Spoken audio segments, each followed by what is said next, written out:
Now, their counterpart in the North has been just as impressive. The Packers have been really good this season as well. I love these new all-white uniforms, by the way. They beat the Houston Texans on Sunday, 24-22. Great game. Jordan Love now, 15 touchdown passes. He's missed 2 games. He's averaging 3 touchdown passes a game. Still struggles with a little bit of turnovers, but he feels like Josh Allen did in his early days, where it's like, yeah, there's going to be some mistakes, but he's really talented. Clearly, he's electric, he's talented, and he's going to throw a lot of touchdowns, he's going to score a lot of points. The Packers also, it's not the big names, but everybody on the Packers receiving core can make the play when you need him to. Wicks, Jaden Reed, Christian Watson, Romeo Dobbs, all these guys can make the big play. We've seen Reed have a couple big games. We've seen Watson have a big game. We've seen Dobbs have a couple big games. It's everybody for Green Bay right now. And again, Josh Jacobs still has something left inside of him. Packers are a great team. They're a playoff team. They might challenge Detroit and Minnesota for that division. I mean, you got five-win teams in the NFC North. Or 3. You have 3 5-win teams in the NFC North. And the Bears at 4-2 aren't too shabby either, although I do think they're the worst in that division.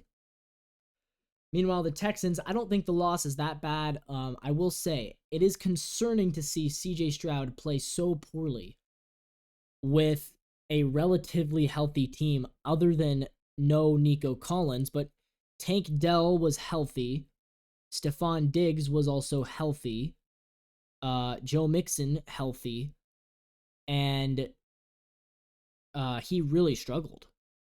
And I get that it was on the road, but I think you have to hold him to a little bit of a higher standard.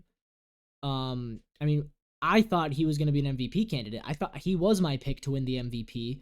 I still think if he finishes strong, he could be, but there are clearly some issues there, and without Nico Collins, he didn't look like the same player.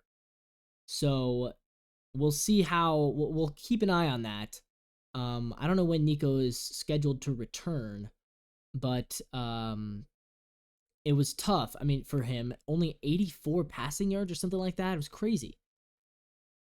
And again, like I talked about with Brock Purdy, that doesn't mean he's a bad quarterback, but it does mean that he's not at that level yet where it's like he's clearly a star.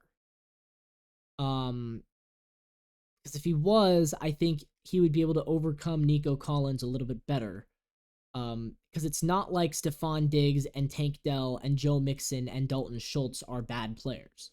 He still has a lot of playmakers, even without Nico Collins, and it didn't feel the same. I know they scored 22 points. It didn't feel the same, though. It felt choppy. It felt like Stroud wasn't in control.